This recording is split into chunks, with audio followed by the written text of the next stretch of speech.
menanti aturan resmi pensiunan PNS bakal dapat 1 miliar. Tahun ini pemerintah membuka lowongan untuk calon pegawai negeri sipil atau CPNS. Salah satu kelebihan menjadi PNS adalah mendapatkan dana pensiun hingga hari tua. Nah, pemerintah saat ini tengah merancang untuk membuat skema dana pensiun PNS menjadi skema puli pundit. Lewat skema puli pundit ini, diperkirakan pensiunan PNS bisa mengantungi uang hingga 1 miliar. Hal tersebut langsung disampaikan oleh Menteri Aparatur Negara dan Reformasi Birokrasi (PAN-RB) Cahyokumolo beberapa waktu lalu. Terkait pemberian jaminan pensiun, pemerintah akan melakukan reformasi sistem pensiun berdasarkan iuran pasti, kata Cahyokumolo. Sayangnya, skema ini belum bisa terrealisasi karena pandemi COVID-19 yang melanda sejak tahun lalu. Pemerintah fokus melakukan refocusing anggaran untuk kesehatan dan bantuan sosial atau bansos.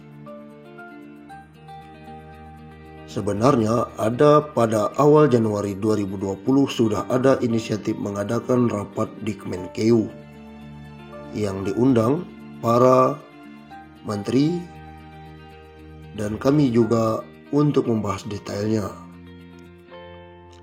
Tapi karena ada pandemi COVID-19 sehingga konsentrasi anggaran untuk infrastruktur kesehatan dan bansos, sehingga ini belum sempat dibahas tuntas paparnya.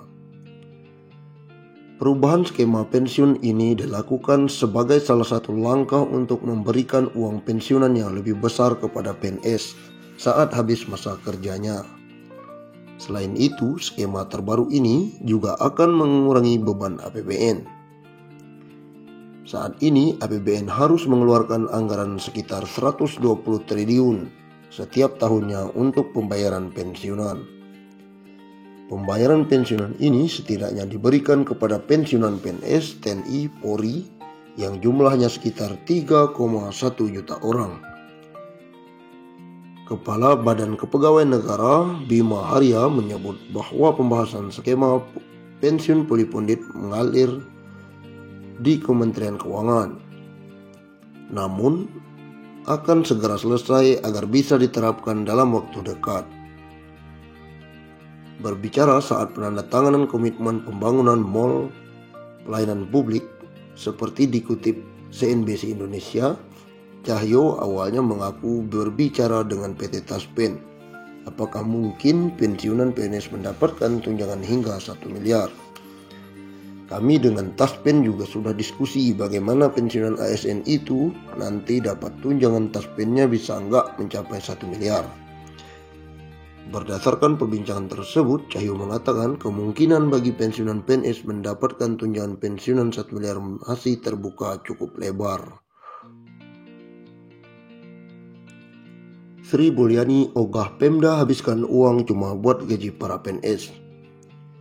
Kementerian Keuangan merancang aturan baru mengenai pengelolaan keuangan daerah atau APBD agar bisa disinkronisasi dengan keuangan pemerintah pusat melalui rancangan undang-undang hubungan keuangan antara pemerintah pusat dan pemerintah daerah.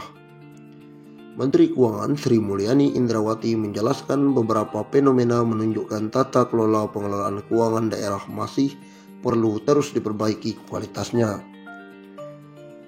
Kita melihat belum optimalnya porsi belanja APBD di mana belanja APBD cenderung tinggi untuk belanja aparatur dan rendah ke belanja yang sifatnya infrastruktur publik, jelas Sri Mulyani dalam rapat kerjasama dengan Komisi 9 DPR RI.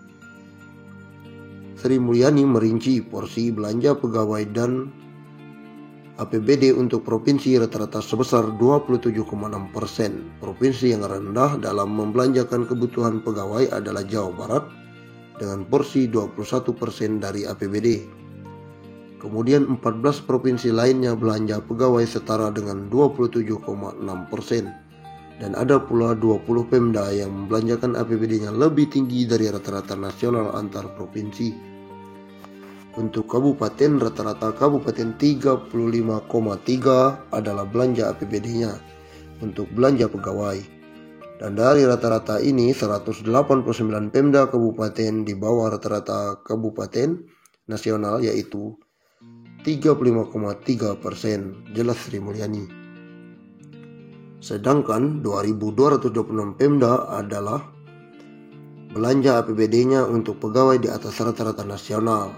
Adapun untuk pemerintahan kota rata-rata juga semakin tinggi dengan porsi 35,7% belanja APBD-nya untuk pegawai, di mana 51 Pemda di bawah rata-rata tersebut Kabupaten Blitar yang terendah 27,4%. Namun ada 42 kota yang memiliki belanja pegawai di atas 35,7%.